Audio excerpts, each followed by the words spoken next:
పసుపుతో కుంకుమను ఇంట్లోనే తయారు చేసుకోవచ్చండి. ఎటువంటి కెమికల్స్ని వాడకుండా ఇలా ఈజీగా 5 నిమిషాలలో మనకి కుంకుమ అనేది రెడీ అయిపోతుంది. 2 టీ స్పూన్స్ వరకు నేను పసుపును తీసుకున్నానండి.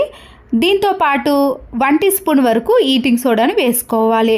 ఇలా 2:1లో తీసుకోవాలండి. అప్పుడే కుంకుమ అనేది మనకి పర్ఫెక్ట్గా వస్తుంది. ఈ పసుపులో వేసిన ఈటింగ్ సోడా అనేది పూర్తిగా కలిసేటట్టు కలుపుకోవాలండి.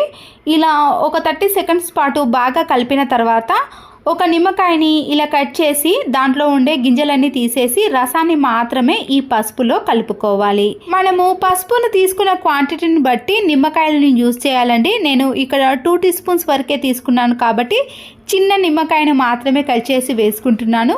పసుపును ఎక్కువగా తీసుకున్నారనుకోండి 2-3 నిమ్మకాయలను కూడా యూజ్ చేయాలి. నిమ్మరసం వేసిన వెంటనే ఒక స్పూన్ను తీసుకొని ఈ రసంలో పసుపు అంతా కూడా కలిసేటట్టు కలుపుకోవాలి. ఇలా కలిపిన తర్వాత ఒక మిక్సీ జార్ని తీసుకొని ఈ పసుపునంతా కూడా అందులో వేసేసి ఒక 2-3 ట్రిప్పులు వేసేసామనుకోండి కలర్ అనేది పూర్తిగా చేంజ్ అయిపోతుంది. బయట తీసుకున్న కుంకుమకి ఇంట్లో ప్రిపేర్ చేసిన కుంకుమకి చాలా తేడా ఉంటుందండి. వాటిలో అయితే ఎక్కువ కెమికల్స్ ఉంటాయి. ఇలా ఇంట్లోనే మనము నీట్గా ప్రిపేర్ చేసుకోవచ్చు.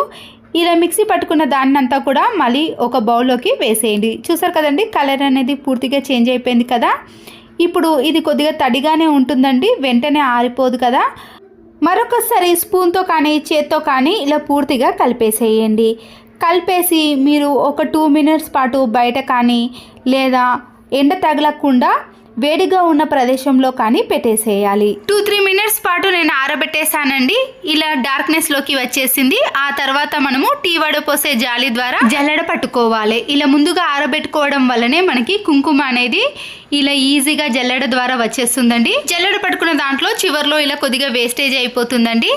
దాన్ని పక్కన పెట్టేసి మనము ఈ కుంకుమను ఇలా దేవునికి కానీ లేదా ఇంట్లో బొట్టు పెట్టుకోవడానికి యూస్ చేసుకోవచ్చండి. బయట తీసుకున్న కుంకుమ కంటే ఈ కుంకుమ పర్ఫెక్ట్గా ఉంటుంది. చూసారు కదండి నేను పంచపావులో వేసింది కొద్దిగా కలర్ అనేది తక్కువగా ఉంది, అది బయట తీసుకున్నాను. ఇలా మనం ప్రిపేర్ చేసుకునేది డార్క్గా కలర్ అనేది థిక్నెస్లో ఉంటుందండి. ఒకవేళ మీకు ఇంత కలర్ అవసరం లేదు అంటే మనము వంట సోడాను నిమ్మరసాన్ని కొద్దిగా తక్కువ క్వాంటిటీలో తీసుకున్నాం అనుకోండి ఈ కలర్లో వస్తుంది. చూసారు కదండి సింపుల్గా పసుపు నుంచి మనము కుంకుమను ఇలా ఇంట్లోనే ఎంత కావాలంటే అంత ప్రిపేర్ చేసుకోవచ్చు. కట్ట కొన్ని రోజుల తర్వాత లూజ్ అయిపోయి దాంట్లో ఉండే పుల్లలనేవి కూడా బయటకి వచ్చేసాయి. వైట్ ప్లాస్టర్ ని తీసుకొని చీపురు కట్ట యొక్క మొదట్లో మనము ఇలా 2-3 రౌండ్లు చుట్టేసామనుకోండి అప్పుడు గట్టిగా ఉంటుంది. కాబట్టి మనము ఎన్నిసార్లు యూజ్ చేసినా కూడా చీపురు పుల్లలు అనేవి బయటకి రాకుండా ఉంటాయి. దీనివల్ల మనము ఎక్కువ రోజులు చీపురు కట్టను యూజ్ చేసుకోవచ్చు. ఒక బౌల్ని తీసుకొని మంచి సువాసన వచ్చే రోజ్ ఫ్లేవర్ని కానీ పర్ఫ్యూమ్ని కానీ తీసుకోండి. కొద్దిగా కాటన్ని తీసుకొని ఇలా అగరబత్తిల పైన పూర్తిగా తడిసే విధంగా ఇలా చేశారనుకోండి మీరు ప్రతిసారి అగరబత్తులు వెలిగించినప్పుడల్లా కూడా మంచి సువాసన అనేది వస్తూ ఉంటుంది. కూరగాయలు కానీ ఫ్రూట్స్ తీసుకున్నప్పుడు ఇలాంటి నెట్టెడ్ది వస్తుంది కదండి. ఇలా వీడియోలో చూపించిన మాదిరిగా మనము రివర్స్లో ఇలా రౌండ్గా మలుచుకోవాలి. ఇలా చివర్లో మనకి ఇది బాడీ స్క్రబ్గా యూజ్ అవుతుంది. మనము బయట డబ్బులు ఖర్చు పెట్టే బదులు ఇలా ఇంట్లోనే నెట్టెడ్తో ఈజీగా తయారు చేసుకోవచ్చు. ఒక గిన్నెలో కొన్ని వాటర్ని తీసుకొని బేకింగ్ సోడాని వేయండి. ఇది మిక్స్ అయిన తర్వాత న్యూస్ పేపర్ని తీసుకొని ఈ వాటర్లో పూర్తిగా తడిపేసేయాలి. ఇలా తడిపేసిన ఈ పేపర్ని ఫ్రిడ్జ్ లో ఒక గిన్నెలో పెట్టేసుకున్నాం అనుకోండి ఫ్రిడ్జ్ లో నుంచి వచ్చే పాలు వాసన పెరుగు పులిసిన వాసన అనేవి రాకుండా ఉంటాయి. కొత్త షర్ట్ కు కానీ పిల్లల యూనిఫామ్ షర్ట్స్ కి ఈ బటన్స్ పెట్టాలంటే గట్టిగా ఉంటాయండి. ఒక్కొక్కసారి చేతి కూడా నొప్పి పెడుతుంది కదా. ఇలా ఒక పిన్నిస్ ని తీసుకొని ఈ పిన్నిస్ ని మనము ఈ హోల్లో నుంచి తీసి ఆ తర్వాత ఈ బటన్ ని ఇలా లాగేసామనుకోండి ఈ బటన్స్ అనేవి చాలా ఈజీగా వచ్చేసాయి. ఇలా చూపిస్తే పిల్లలు కూడా ఈ ట్రిక్ ని ఫాలో అవుతారు. కీర దోసకాయ కానీ క్యారెట్ ని కానీ ఇలా పీలర్ తో తీసేటప్పుడు చివరి భాగంలో గ్రిప్ అనేది ఉండదండి. ఈ పీలర్ కూడా చేతికి తగిలే అవకాశం ఉంటుంది కదా. ఇలా ఒక ఫోక్ ని కానీ స్పూన్ ని తీసుకొని ఈ కీర దోసకాయ చివరి భాగాన పెట్టేసుకొని అప్పుడు పీలర్తో ఈజీగా దానిపై ఉండే పొట్టును తీసేయొచ్చు. ట్యాప్స్ పైన వాటర్ మరకలు సోప్ మరకలు ఎక్కువగా ఉన్నప్పుడు ఇలాంటి కార్నర్స్ లో మనము స్క్రబ్బర్ తో క్లీన్ చేయలేం కదండి. దాంట్లో కొద్దిగా విమ్ లిక్విడ్ ని వేసి పాడైపోయిన ఒక టూత్ బ్రష్ తో క్లీన్ చేసినా కూడా ఈ కార్నర్స్ లో ఆ మరకలు అనేవి పోలేవు కదా. అయిపోయిన టాబ్లెట్ షీట్స్ యొక్క సైడ్స్ అనేవి షార్ప్ గా ఉంటాయి కదా. ఇలా స్క్రబ్బర్తో క్లీన్ చేయని ప్లేస్లో మనము టాబ్లెట్ షీట్స్తో కూడా ఈజీగా క్లీన్ చేసుకోవచ్చు. ఆ తర్వాత మనము ఇలా క్లాత్తో క్లీన్ చేసుకొని చూడండి ఎంత నీట్గా కనబడుతుందో. 2 వాటర్ బాటిల్ క్యాప్స్ని తీసుకొని నైఫ్ని బాగా వేడి చేసి ఇలా క్యాప్ను మధ్యలో ఉన్న భాగాన్ని తీసేయాలి. ఇలా కట్ చేసిన ఈ క్యాప్ను మరొక క్యాప్ మధ్య భాగంలో ఇలా గ్లూ గమ్ని అతికించేసి ఈ క్యాప్ని పెట్టేసిన తర్వాత కిచెన్లో ఉండే వాళ్ళకి గ్లూ గమ్ని పెట్టేసి ఈ క్యాప్ని కూడా అతికించేసుకోవాలి. దీంట్లో మనము గ్యాస్ లెటర్ని కానీ ఇలా నైఫ్ను సీజర్స్ని కానీ పెట్టేసుకోవచ్చు. టమాటాల యొక్క మొదల్ని మనము ఇలా నైఫ్తో తీసేసామనుకోండి సరిగా రాదు కదా, మళ్ళీ కట్ చేయాల్సిన పని కూడా ఉంటుంది. ఇలా పీలర్ని తీసుకొని ఈ చివరి కొన భాగాన్ని మనము ఈ టమాటో యొక్క మొదల్లో పెట్టి గట్టిగా తిప్పేసామనుకోండి దాని మొదలనేవి చాలా ఈజీగా వచ్చేస్తుంది.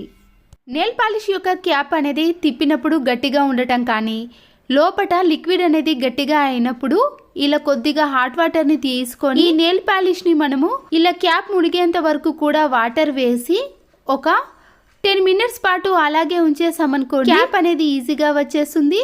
దాంట్లో ఉండే లిక్విడ్ అనేది కూడా కొద్దిగా మెత్తబడి నెయిల్స్కి కూడా ఇలా పెట్టుకోవచ్చు. స్పాంజ్ స్క్రబ్బర్ని తీసుకొని అలాగే ఫోక్ స్పూన్ని ఇలా స్పాంజ్ స్క్రబ్బర్లో గట్టిగా పెట్టేసిన తర్వాత చిన్న చిన్న స్పేస్ ఉంటాయండి, దాంట్లో మనము క్లాత్తో కానీ బ్రష్తో క్లీన్ చేయలేకపోతాము. ఇలాంటి కబోర్డ్స్ మధ్యలో కానీ ఏదైనా కార్నర్స్లో మనము ఇలా స్పాంజ్ స్క్రబ్బర్తో ఈ ఫోక్ స్పూన్ సహాయంతో ఈజీగా క్లీన్ చేసుకోవచ్చు. మన ఇంట్లో చాలా రకాల ప్లాస్టిక్ కవర్స్ ఉంటాయి కదండి, ఇలా వేస్ట్గా ఉన్న ఒక ప్లాస్టిక్ కవర్ని మందంగా ఉన్న దాన్ని తీసుకోండి. సీజర్ని తీసుకొని ఇలా వీడియోలో చూపించిన మాదిరిగా ప్లాస్టిక్ కవర్ యొక్క కొన భాగాన్ని కట్ చేసుకోవాలి. కట్ చేసుకున్నాక ఇలా కవర్ ఓపెన్ అవుతుంది కదా, ఇలా వీడియోలో చూపించిన మాదిరిగా కొద్దిగా పై భాగంలోకి మలుచుకుంటూ రావాలి. మీరు స్టిచ్చింగ్ కూడా వేసుకోవచ్చండి, కానీ అంత అవసరం లేదు. ఇలా పిన్ పంచుతో మీరు పిన్స్ అన్నిటిని కూడా ఇలా 2 వైపులా కూడా వేసుకోవాలి. ఇలా చేయడం వలన కవర్లో మనకి ఇలాంటి చిన్న చిన్న గదులు వస్తాయి కదండి, మధ్యలో చిన్న చిన్న గదులుగా రావడానికి ఇలా ఏదైనా ఒక ప్లాస్టర్ని వేస్తున్నానండి. అప్పుడు ఇవి చిన్న చిన్న గదులులాగా వస్తాయి. ఈ కవర్కి ఇలా హ్యాండిల్ ఉంది కాబట్టి మనము ఏదైనా మేకు కానీ డోర్ వెనుక భాగాన ఈ కవర్ని వేసేసామనుకోండి పిల్లలకు సంబంధించిన కలర్ పెన్సిల్ కానీ స్కేళ్ళు సీజర్లు ఏవైనా ఈజీగా పెట్టేసుకోవచ్చండి. మనకి అంత స్పేస్ అనేది ఎక్కువగా ఉంటుంది కాబట్టి ఎన్ని పెట్టుకున్నా కూడా చాలా ఈజీగా ఉంటుంది. మీరు కవర్తో కాకుండా ఇలా ఏదైనా షాపింగ్ మాల్ బ్యాగ్తో కూడా చేసుకోవచ్చండి. అప్పుడు కొద్దిగా వెయిట్ ఎక్కువగా ఉన్నవి వేసుకున్నా కూడా ఎలాంటి ప్రాబ్లం అనేది ఉండదు. ఇలా మందంగా ఉన్న కవర్ తోటే తీసుకున్నాం కాబట్టి ఇలా ఎన్నైనా ఈజీగా వేసుకోవచ్చు. మన ఇంట్లో వైట్ చాక్ పీస్ కానీ కలర్ చాక్ పీస్లు ఉంటాయి కదండి, వాటిలో కొన్ని తీసుకొని మంచి సువాసన వచ్చే కంఫర్ట్ ఉంటుంది కదా, ఆ కంఫర్ట్ని ఇలా చాక్ పీస్ల మీద వేసేయాలి. ఈ చాక్ పీసులు అనేవి పూర్తిగా నానిపోవాలండి. చాక్ పీసులు అనేవి వాటర్ వేసినప్పుడు తడిని త్వరగా పీల్చేసుకుంటుంది కాబట్టి కంఫర్ట్ ని వేసిన వెంటనే కూడా ఇలా తడిగా అయిపోతాయి. వీటిని ఎక్కడైతే బ్యాడ్ స్మెల్ వస్తుందో ఆ ప్లేస్ లో వాష్రూమ్ లో కానీ కబోర్డ్స్ లో కూడా అప్పుడప్పుడు బ్యాడ్ స్మెల్ వచ్చినప్పుడు ఇలా ఒక చాక్ పీస్ ని తీసుకొని కబోర్డ్ లో పెట్టినా కూడా మంచి సువాసన అనేది వస్తుందండి. షూ ర్యాక్ లో నుంచి కూడా బ్యాడ్ స్మెల్ వస్తుంది కదా, అలాంటి ప్లేస్ లో ఇలా ఒక చాక్ పీస్ ని పెడితే చాక్ పీస్ లో కంఫర్ట్ ఉన్నంత సేపు వరకు కూడా మంచి సువాసన అనేది వస్తుంది. వేస్ట్ గా ఉన్న టూత్ బ్రష్ ని తీసుకొని ఇలా మధ్యలోకి నైఫ్ తో కానీ లేదా సీజర్ తో కట్ చేసుకోవాలి. కట్ చేసుకున్న ఈ బ్రష్ ను ఇలా రివర్స్ లో పెట్టేసి గట్టిగా ప్రెస్ చేసామనుకోండి అతుక్కపోతుంది. గాజు సీసాలు కానీ వాటర్ బాటిల్స్ ఉంటాయి కదండి, లోపల కింది భాగాన మనము చేయి పెట్టి స్క్రబ్బర్తో క్లీన్ చేయలేకపోతాం కదా, కొద్దిగా ఇలా గాజు సీసాలో లిక్విడ్ని వేసుకొని ఈ టూత్ బ్రష్తో కింది అడుగు భాగాన్ని కూడా చాలా నీట్గా క్లీన్గా ఉంటుంది. మీరు వాటర్ బాటిల్ని క్లీన్ చేసుకోవాలంటే దీనికి ఏదైనా స్టిక్ని పెట్టేసి కింది అడుగు భాగాన్ని కూడా చాలా ఈజీగా క్లీన్ చేసుకున్నారనుకోండి ఎలాంటి బ్యాడ్ స్మెల్ లేకుండా నీట్గా ఉంటుంది. ఎక్కువగా ఉన్న పేజెస్ని కానీ లేదా కొత్తగా ఉన్న బుక్స్ని ఓపెన్ చేసేటప్పుడు ఒక్కొక్క పేజీని తీసేటప్పుడు 2-3 పేజీలు రావటం లేదా పేపర్ అనేది సరిగా రాకపోవటం లాంటిది జరుగుతూ ఉంటుందండి. పేజీలు తీసే వేలికి ఇలా లూజ్గా రబ్బర్ బ్యాండ్ని వేసుకున్నాక మనము ఎంత లావుగా ఉన్న బుక్కునైనా లేదా కొత్తగా ఉన్న బుక్కును ఇలా ఈజీగా మన చేతికి కూడా అంటుకోకుండా పేపర్ని తీసేయచ్చు. దీంతో నోట్బుక్సే కదండి, మనము డబ్బులను లెక్క పెట్టాలంటే కొత్త నోట్స్ ఉంటాయి కదండి, 500 నోట్స్ కానీ 100 నోట్స్ అనేవి కొత్తగా ఉన్నప్పుడు వాటిని లెక్క పెట్టేటప్పుడు కూడా ఈ టిప్ అనేది యూజ్ అవుతుంది. నచ్చితే లైక్ చేయండి. ఫోన్ని చూసేటప్పుడు ప్రతిసారి చేతిలో పట్టుకొని చూసుకోకుండా ఛార్జింగ్ వైర్ ఉంటుంది కదండి, ఆ వైర్ని తీసేసి ఇలా ఛార్జర్ పెట్టే మధ్యలో పెట్టేసామనుకోండి, ఫోన్ అనేది కింద పడకుండా మనము ఎటంటే అటు ఈజీగా తిప్పుకొని కూడా చూసుకోవచ్చు. పిల్లలైనా మనమైనా ఇలా దూరం నుంచి ఫోన్ చూడాలంటే ఈ టిప్ అనేది యూజ్ అవుతుంది. ఏదైనా వాల్కి కానీ లేదా వుడ్కి మనము మేకును బిగించాలంటే ఇలా చేత్తో కొట్టేసామనుకోండి, ఒక్కొక్కసారి చేతికి తగలటం కానీ మేకు అనేది జారిపోవటం లాంటిది జరుగుతూ ఉంటుంది. ఇలా దువ్వెను మధ్యలో పెట్టేసి మనము వాల్కి కానీ లేదా ఇలాంటి వుడ్కి మేకును బిగించేసామనుకోండి, చాలా ఈజీగా మన పని అనేది సులువైపోతుంది. వైట్ ప్లాస్టర్ కానీ ఏ ప్లాస్టర్ అయినా సరేనండి, స్టార్టింగ్ పాయింట్ని తీయాలంటే ఇబ్బంది పడతాం కదా. ఇలా ఇబ్బంది పడకుండా ఉండాలంటే మన ఇంట్లో ఉండే సైడ్ పినిస్ ఉంటుంది కదండి, దాన్ని ప్లాస్టర్కి స్టార్టింగ్ దాంట్లో పెట్టేసేయండి. తర్వాత మళ్ళీ ఎప్పుడైనా మనకి ఇది కావాలన్నప్పుడు వెతకాల్సిన పని లేకుండా ఇలా స్టార్టింగ్లో పినిస్ పెట్టేసాం కాబట్టి ఈజీగా తీసుకొని మళ్ళీ దాన్ని అక్కడనే పెట్టేసి ఎంతవరకు కావాలనో అంతవరకు కట్ చేసుకుంటే సరిపోతుంది. మన ఇంట్లో చాలా రకాల ఆయిల్ ప్యాకెట్స్ ఉంటాయండి, అది అయిపోయిన వెంటనే పడేసాం, కానీ దీన్ని ఎన్నో రకాలుగా యూజ్ చేసుకోవచ్చండి. ఇలా కట్ చేసుకున్న దాంట్లో కొద్దిగా ఆయిల్ అనేది అలాగే ఉండిపోతుంది. మన ఇంట్లో ఉండే పచ్చిమిర్చిని కానీ టమాటో కానీ క్యాబేజీ కానీ ఏదైనా పర్వాలేదండి, కూరగాయలు అవి ఒక్కొక్కసారి మనము తర్వాత వండుకున్నాం అనుకోండి కొద్దిగా వాడిపోతాయి, ఫ్రిడ్జ్లో పెట్టినా కూడా వాడిపోతాయి. పచ్చిమిర్చి అయితే ఇలా తడి తగిలింది అనుకోండి, ఎక్కువగా పచ్చిమిర్చి అనేది పాడైపోతాయండి. ముందుగా పాడైపోయిన పచ్చిమిర్చిని అన్నిటినీ కూడా తీసేసి తర్వాత ఒక క్లాత్తో వీటిని తుడిచేసేయండి. తడి లేకుండా చూసుకున్నాక వీటిని ఆయిల్ ప్యాకెట్లో వేసేసి ఫ్రిడ్జ్లో స్టోర్ చేసుకున్నా కూడా పచ్చిమిర్చి అనేది 2 వారాలు కదండి, 3 వారాలైనా కూడా ఇలా ఫ్రెష్గానే ఉంటాయి. ఎలాంటి వైర్లైనా ఇలా సీజర్తో కట్ చేసామనుకోండి, లోపల ఉన్న సన్న తీగలు కూడా కట్ అయిపోతాయండి. అలా కాకుండా మన ఇంట్లో నైఫ్ కానీ ఇలాంటి కట్ చేసేది ఏదైనా ఉన్నప్పుడు లోపటి వరకు కాకుండా ఇలా పైన మాత్రమే రౌండ్గా కట్ చేసుకోవాలి. దీనికి కట్ చేసుకున్న పై భాగంలో ఇలా మధ్యలో కట్ అయినట్టు ఉంటుందండి, దాంట్లో ఈ వైరును గట్టిగా ఇలా పెట్టేసి కట్ చేసుకున్నాం అనుకోండి, తీగలు అనేవి తెగకుండా ఓన్లీ పైన వైర్ మాత్రమే కట్ అయిపోతుంది. ఈ టిప్తో వైర్ అనేది వేస్ట్ కాకుండా ఉంటుంది, మన పని కూడా చాలా సులువైపోతుంది. సింగిల్ కీస్ ఉంటాయండి, మనము ఏదైనా మేకుకు వేద్దామన్నా వేయరాకుండా ఇబ్బంది పడతాం కదా, లేదా బ్యాగ్లో వేసుకున్నా కూడా అస్సలు దొరకదండి, వెతకాల్సిన పని అయితే ఉంటుంది. మాస్క్ యొక్క థ్రెడ్స్ ఉంటాయి కదండి, దాన్ని తీసుకొని ఈ థ్రెడ్ని ఈ కీ మధ్య హోల్లో నుంచి తీసి ముడి వేసుకున్నాం అనుకోండి, మనము ఏదైనా మేకుకు వేసుకోవడానికి కానీ లేదా హ్యాండ్ బ్యాగ్లో వేసుకున్నా కూడా వెతకాల్సిన పని లేకుండా ఈజీగా తీసుకొని వాడవచ్చు. ఈ టిప్స్లో మీకు ఒక్క టిప్ నచ్చినా కూడా ఒక లైక్ అయితే ఖచ్చితంగా చేయండి. మరొక యూస్ఫుల్ టిప్, దువ్వెనలో జిడ్డు పట్టకుండా మనము ప్రతిసారి క్లీన్ చేసుకున్నాం అనుకోండి, డాండ్రఫ్ కూడా రాకుండా ఉంటుంది. ఇలా ట్యాప్ కింద ఈ దువ్వెనను పెట్టేసి పాడైపోయిన టూత్ బ్రష్తో క్లీన్ చేసుకున్నాం అనుకోండి, ఈ దువ్వెనలు అనేవి చాలా నీట్గా క్లీన్గా తయారవుతాయి. వీటి కోసం లిక్విడ్లను కానీ పిండిని కానీ పౌడర్ని కానీ యూజ్ చేయాల్సిన పని కూడా లేదండి. సింపుల్గా క్లీన్ కావాలంటే ఈ టిప్ అనేది యూజ్ అవుతుంది. టీ తాగే పేపర్ కప్స్ ఉంటాయి కదండి, నేను ఒక పేపర్ కప్ని తీసుకున్నాను. కింది అడుగు భాగాన్ని పూర్తిగా తీసేయాలి. ఒక బెలూన్ని తీసుకొని వీడియోలో చూపించిన మాదిరిగా మధ్యలోకి మాత్రమే ఇలా సీజర్తో కట్ చేసుకోండి. ఇలా కట్ చేసుకున్న కింది భాగాన్ని మాత్రమే మనము కట్ చేసిన పేపర్ కప్పుకి వేసేయాలి. ఈ బెలూన్ అనేది ఊడిపోకుండా ఉండటానికి దీని చుట్టూ కూడా ఒక ప్లాస్టర్ని 2-3 టైమ్స్ పాటు చుట్టేసేయండి. బెలూన్ కింది భాగాన్ని ఇలా ముడి వేసుకోవాలి. ముడి వేసుకున్న తర్వాత కప్పును ఇలా నీట్గా సర్దుకున్న తర్వాత చిన్న చిన్న పేపర్స్ ఉంటాయి కదండి, పిల్లలు రాసిన నోట్బుక్ పేపర్స్ కానీ లేదా చెమ్కీలు కానీ ఏవైనా సరేనండి, వేస్ట్గా ఉన్న పేపర్స్ని తీసుకొని ఇలా చిన్న చిన్న పీసెస్గా కట్ చేసుకోవాలి. కట్ చేసుకున్న ఈ పేపర్స్ అన్నిటినీ కూడా ఇలా పేపర్ కప్పులో వేసుకొని కింద బెలూన్కి ముడి వేసాం కదండి, ఆ ముడి పట్టుకొని ఇలా కొద్దిగా సాగదీసి వదిలేసామనుకోండి, దాంట్లో ఉండే పేపర్స్ అన్నీ కూడా బయటికి వచ్చేసాయి. పిల్లలు కానీ లేదా బర్త్డే ఫంక్షన్స్ పార్టీస్ అయినప్పుడు ఇలా ఇంట్లోనే మనం ప్రిపేర్ చేసుకున్నాం అనుకోండి, డబ్బులు ఖర్చు పెట్టకుండా పిల్లలైనా మనమైనా ఎంజాయ్ చేయవచ్చు. నచ్చితే తప్పకుండా ఒక లైక్ చేయండి. మరొక యూస్ఫుల్ టిప్, ముందుగా కట్ చేసుకున్న బెలూన్ ఉంది కదండి, దాన్ని కూడా వేస్ట్ చేయకుండా ఇలా వన్ సైడ్ మాత్రమే కట్ చేసుకున్న ఇలా సాగదీసామనుకోండి, మనము దేనికైనా యూజ్ చేసుకోవచ్చు. ఇక్కడ అగరబత్తి ప్యాకెట్స్ కానీ కవర్స్ కానీ చిన్న చిన్న బ్రూ ప్యాకెట్లు కానీ లేదా సాంబార్ పొడి ప్యాకెట్స్ ఉంటాయి కదండి, వాటన్నిటిని కూడా ఒక దగ్గరికి చేర్చి కట్ చేసుకున్న బెలూన్ ఉంది కదండి, దానికి వేసామనుకోండి అన్నీ ఒకే దగ్గర ఉంటాయి. స్పేస్ కూడా చాలా తక్కువగా తీసుకుంటుంది, నీట్గా ఉంటుంది. ఫాయిల్ పేపర్ని తీసుకొని కొంత భాగాన్ని మాత్రమే కట్ చేసుకోవాలి. ఇలా కట్ చేసుకున్న ఈ ఫాయిల్ పేపర్ని రౌండ్గా చిన్న చిన్న బాల్స్ లాగా ప్రిపేర్ చేసుకోండి. ఒక 3 కానీ 4 కానీ ప్రిపేర్ చేసుకొని ప్లాస్టిక్ కవర్ ఉంటుంది కదండి, ఇలాంటి వైట్ కలర్ ప్లాస్టిక్ కవర్ని తీసుకొని దాంట్లో వాటర్ని నింపేసేయండి.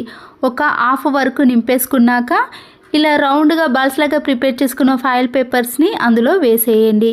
వేసేసి ముడి కట్టేసిన తర్వాత దారంతో కానీ లేదా ఇంతకు ముందు చూపించిన మాస్క్ థ్రెడ్తో కానీ కట్టేసి విండోకి కానీ కబోర్డ్స్కి కానీ కిచెన్లో బల్లులు కానీ బొద్దింకలు ఎక్కడైతే ఎక్కువగా తిరుగుతున్నాయో ఆ ప్లేస్లో ఇలా ఫాయిల్ పేపర్ని పెట్టేశామనుకోండి, వీటికి భయపడి ఆ చోట బల్లులు కానీ బొద్దింకలు కానీ అస్సలకే తిరిగేయండి. సోప్ బాక్స్లో సోప్ను పెట్టేసినా కూడా ఒక్కొక్కసారి తడి అనేది ఆరక ఇలా సోప్ అనేది పూర్తిగా అరిగిపోతుందండి. అంతేకాకుండా సోప్ బాక్స్కి కూడా అంటుకుంటుంది, మళ్ళీ క్లీన్ చేయాల్సిన పని కూడా ఏర్పడుతుంది. స్పాంజ్ స్క్రబ్బర్ మీద సోప్ని పెట్టేసామనుకోండి, తడినంతా కూడా ఇది పూర్తిగా పీల్చేస్తుంది. వర్షాకాలంలో చేతిలో కానీ బ్యాగ్లో కానీ అంబ్రెల్లను ఇలా నీట్గా సర్దుకున్న తర్వాత వాటికి వచ్చిన స్టిక్నెస్ అనేది పూర్తిగా పోయినప్పుడు ఇలా ఒక రబ్బర్ బ్యాండ్ను వేసి ఈ అంబ్రెల్లను ఇలా నీట్గా పెట్టుకొని ఎక్కడికైనా తీసుకెళ్ళవచ్చు. ప్లాస్టిక్ బౌల్ని తీసుకొని చిల్లీ వెనిగర్ కానీ వైట్ వెనిగర్ ఉంటుంది కదండి, దాన్ని కొద్దిగా యాడ్ చేసిన తర్వాత కోల్గేట్ పేస్ట్ని కూడా కొద్దిగా వేసేయండి. ఈ రెండింటిని కలిపేసిన తర్వాత ఒక క్లాత్ని తీసుకొని ఈ క్లాత్ని ఈ వాటర్లో తడిపేసి మన ఇంట్లో ఉండే ఫ్రిడ్జ్ డోర్ ఉంటుంది కదండి, వెనిగర్ అలాగే టూత్ పేస్ట్తో క్లీన్ చేసుకున్నాం అనుకోండి, ఎలాంటి జిడ్డు మరకలైనా క్లీన్ అవ్వటమే కాకుండా ఫ్రిడ్జ్ డోర్ అనేది మంచి సువాసనతో పాటు షైనింగ్లోకి కూడా వస్తుంది. బాత్రూమ్ డోర్ పైన సోప్ మరకలు వాటర్ మరకలు పడి తెల్లగా తయారైపోయినప్పుడు ఈ వాటర్ని ఇలా క్లాత్ పైన వేసి ఈ వాష్రూమ్ డోర్ని క్లీన్ చేసుకున్నాం అనుకోండి, ఎలాంటి మరకలైనా క్లీన్ అయిపోతాయి. అప్పుడు డోర్ అనేది నీట్గా కనబడుతుంది. కొబ్బరికాయలు కొట్టిన తర్వాత ఈ కొబ్బరి చిప్ప ఉంటుంది కదండి, దాన్ని పడేయకుండా పైన ఉన్న ఈ పీచునంతా కూడా ఇలా గ్రేటర్తో తీసేయండి. పప్పులను స్టోర్ చేసుకునే బాక్స్లో స్పూన్స్ కానీ గిన్నెలను వాడకుండా ఇలా కొబ్బరి చిప్పలను వాడామనుకోండి, పప్పు అనేది పురుగు పట్టకుండా చాలా రోజుల పాటు ఫ్రెష్గా స్టోర్ చేసుకోవచ్చు. స్టోర్స్లో మనము సరుకులు తెచ్చుకున్నప్పుడు ఇలా మందంగా ఉండే 2 kg కవర్స్ కానీ 5 kg కవర్స్ వస్తాయి కదండి, దాన్ని ఇలా వీడియోలో చూపించిన మాదిరిగా పై భాగాన కొద్దిగా మలుచుకొని ఇలా రౌండ్గా కానీ లేదా మీకు నచ్చిన విధంగా కట్ చేసుకోవాలి. ఇప్పుడు మనము పట్టుకోవడానికి హ్యాండిల్ మాదిరిగా బాగుంటుందండి. మామూలు కవర్లో మనము కూరగాయలను కానీ దేన్నైనా స్టోర్ చేసుకోవడం కంటే ఇలా మందంగా ఉన్న కవర్లో స్టోర్ చేసుకున్నాం అనుకోండి, కూరగాయలు అనేవి త్వరగా పాడవకుండా చాలా రోజుల పాటు ఫ్రెష్గా ఉంటాయి. కింద అంతా కూడా సిలుం పట్టేసి మరకలుగా తయారవుతుంది. మళ్ళీ క్లీన్ చేసుకోవాలి. కానీ ఇలా సింపుల్గా ఉన్నప్పుడు దానిపై డస్ట్ పడుతుంది కదండి, క్లాత్ కంటే ఇలా వేస్ట్గా ఉన్న ఒక మాస్క్ని తీసుకొని దానిపై పడ్డ డస్ట్ని అంతా కూడా ఇలా మాస్క్తో క్లీన్ చేసుకోవాలి. లేదంటే కొద్దిగా కొబ్బరి నూనెను ఈ మాస్క్ అప్లై చేసి మనము ఇలాంటి బెడ్స్ని క్లీన్ చేసుకున్నాం అనుకోండి, మంచి షైనింగ్లోకి వస్తాయి, డస్ట్ కూడా ఈజీగా వచ్చేస్తుంది. వాషింగ్ మిషన్లో బట్టలు వేసినప్పుడు మురికి అయితే అస్సలకే పోవటం లేనప్పుడు లేదా కాలర్పై ఉండే మురికిని మనము చేత్తో వాష్ చేస్తేనే నీట్గా అవుతాయండి.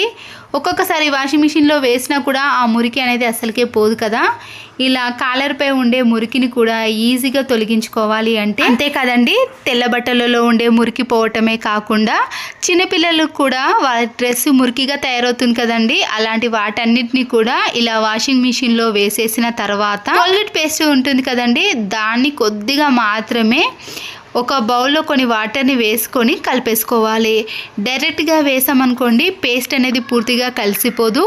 ఇలా వాటర్లో కలిపేసిన తర్వాతనే మనము ఈ వాషింగ్ మిషన్లో వేసేయండి. ఈ వాటర్ని లిక్విడ్ వేసే దాంట్లో కానీ లేదా డైరెక్ట్గా ఇలా బట్టలలో కూడా వేసేయచ్చు. ఇలా వాషింగ్ మిషన్ అనేది పూర్తిగా కంప్లీట్ అయిన తర్వాత నేనైతే బట్టలలో ఉండే మురికిని చూపించాను కదండి, కాలర్పై ఉండే మురికిని మనము చేత్తో వాష్ చేయకుండానే ఇలా కొద్దిగా కోల్గేట్ పేస్ట్ని వేయటం వలన బట్టలలో ఉండే మురికి అనేది ఈజీగా తొలగిపోతుందండి. మనము చేత్తో కూడా వాష్ చేయాల్సిన పని కూడా ఉండదు. తెల్ల బట్టలైనా ఎలాంటి బట్టలైనా సరేనండి, వాటిలో మురికి అనేది ఈజీగా తొలగించుకోవాలి అంటే ఇలా కొద్దిగా వాటర్లో కలిపిన కోల్గేట్ పేస్ట్ని వేసేయండి. స్పాంజ్ స్క్రబ్బర్ని తీసుకొని నైఫ్తో కానీ సీజర్తో ఇలా కట్ చేసుకున్నాక విండోస్ కానీ స్లైడింగ్ డోర్ని సైజుని చూసి కరెక్ట్గా కట్ చేసుకోవాలి. ఇలా క్లీన్ చేసుకోవడానికి చాలా సులువుగా ఉంటుందండి. దీంట్లో పడ్డ డస్ట్ అంతా కూడా క్లీన్ చేయాలంటే ఇబ్బంది పడతాం కదా. ఇలా స్పాంజ్ స్క్రబ్బర్తో ఒకేసారి ఇలా అనేసామనుకోండి, దాంట్లో ఉండే సన్నటి డస్ట్ అనేది పూర్తిగా వచ్చేస్తుంది. పౌడర్ బాక్సులు ఉంటాయి కదండి, అయితే దీని యొక్క క్యాప్ను ఇలా సీజర్తో కానీ నైఫ్తో కానీ గట్టిగా తీసామనుకోండి, ఆ క్యాప్ అనేది వచ్చేస్తుంది. ముందుగా వాటర్తో దీన్ని క్లీన్ చేసిన తర్వాత పైన ఉన్న కవర్ని తీసేసి దీంట్లో పూర్తిగా వాటర్ని నింపేసేయండి. దీనికి చిన్న చిన్న హోల్స్ ఉన్నాయి కాబట్టి మనము సమ్మర్ కాబట్టి వాటర్ అనేది ఎక్కువగా పీల్చేసుకుంటుంది కదండి. ఇలా ప్రతి ఒక్క ఆకును కూడా తడిపే విధంగా ఇలా మనం వాటర్ని వేసామనుకోండి, చెట్లు అనేవి గ్రోత్ ఎక్కువగా ఉంటుంది.